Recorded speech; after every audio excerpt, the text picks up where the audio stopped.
నమస్కారం. నేను మీ doctor చిన్నమై లంజిరెడ్డిని. Graduates సమస్యల పరిష్కారానికి మీ గొంతుకనే వస్తున్నాను. మీ మద్దతు నాకు అందించి నా అభ్యర్థిత్వాన్ని బలపరిచి మొదటి ప్రాధాన్యత ఓటు వేసి గెలిపించాలని ప్రార్థిస్తున్నాను. భారత్ మాతాకి జై.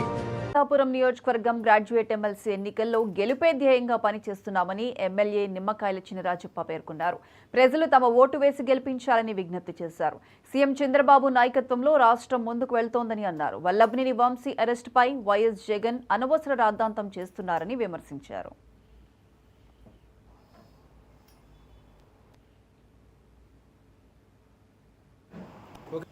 చాలా స్ట్రాంగ్గా ఉన్నాం. అత్యధిక మెజార్టీతో గెలిపొందడం జరుగుతుంది. ఇవాళ తాజా రాజకీయ పరిస్థితి చూసుకుంటే మరి జగన్మోహన్ రెడ్డి గారు మరి ఆ రోజు తప్పుడు కేసులు పెట్టి ఎంతోమంది జైల్లో పెట్టి ఆఖరి చంద్రబాబు నాయుడు కూడా జైల్లో పెట్టి తప్పుడు కేసు జైల్లో పెట్టి ఇవాళ వంశీ గారు జైల్లో ఉన్నాడని చెప్పి ఇవాళ నీతి గౌరవం చెప్తూ ఉన్నారు. ఎందుకంటే ఆ రోజు ఎలాగ మీరు అరెస్ట్ చేయరు, తప్పుడు కేసులు ఎందుకు అరెస్ట్ చేయరు, మనందరూ ఎలా ట్రీట్ చేయరు, చంద్రబాబు నాయుడు కూడా ఎలా ట్రీట్ చేశారు, అలాగే నాయకులందరూ కూడా అరెస్ట్ చేసి జైల్లో పెట్టి ఎలా ట్రీట్ చేశారు.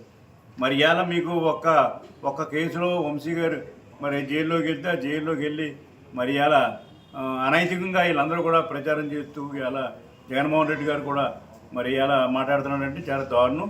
ఎందుకంటే ఇవాళ ప్రజాస్వామ్యం, అందరికీ ప్రజాస్వామ్యం. మీరు కూడా ఆ రోజున పరిపాలన అలా చేయలేదు మీరు అందరూ. మేమైతే ఎప్పుడు కూడా చంద్రబాబు నాయుడు ప్రజాస్వామ్యం పద్ధతిలో మేము వెళ్తాం. మరి వంశీ గారిని అరెస్టు చట్టబద్ధంగానే ఇలా అరెస్ట్ చేయడం జరిగింది, జైలుకి వెళ్ళడం జరిగింది తప్పించి రెండోది ఏమీ లేదు. తప్పుడు ప్రచారం చేసి మరి వైసీపీ నాయకులు తప్పుడు ప్రచారం చేసి ఏదో చేసాడు, చంద్రబాబు నాయుడు ఏదో చేస్తాడని చెప్పి చంద్రబాబు నాయుడు ఇప్పుడు కూడా డెవలప్మెంట్కు సంక్షేమానికి ప్రాధాన్యత ఇస్తాడు తప్పించి ఇలాంటికి ప్రాధాన్యత ఇవ్వడు. ఈ చట్టపరంగా మరి ఎలా జరగాలో అలా జరుగుతాయి తప్పించి ఇలా చంద్రబాబు నాయుడు కాన్సన్ట్రేషన్ అంతా కూడా ఈ రాష్ట్రం బాగుపడాలి, ఈ రాజధాని నిర్మాణం చేయాలి, పోలవరం ప్రాజెక్ట్ చేయాలి, జిల్లాలు బాగుంపు చేయాలి, నియోజకవర్గాలు అభివృద్ధి చెందాలి, ఇండస్ట్రీస్ రావాలి. ఇవన్నీ దాంతో ఉన్నాడు తప్పించి ఈ కేసుల గురించి ఆలోచించనే లేదు. కేసులు చట్టపరంగా ఎలా ఉందో అలా చేసుకెళ్తుందని చెప్పి తెలియజేసుకుంటూ వైసీపీ నాయకులు ప్రచారాన్ని నమ్మొద్దని, ప్రజలు నమ్మొద్దని చెప్పి కోరుతున్నాను. అలాగే ఎమ్మెల్సీ ఎన్నికల సందర్భంగా ఇలా ఎమ్మెల్సీ కూడా ఎన్నికల్లో మరి ఇలా ముందున్నాం కనుక ఇవాళ మీరందరూ కూడా మరి చంద్రబాబు నాయుడు గారు అభివృద్ధికి, సంక్షేమానికి చూసి ఇవాళ ఓటు వేయాలని చెప్పి ప్రజలందరినీ కూడా. నమస్కారం. నేను మీ డాక్టర్ చిన్నమై లంజిరెడ్డిని.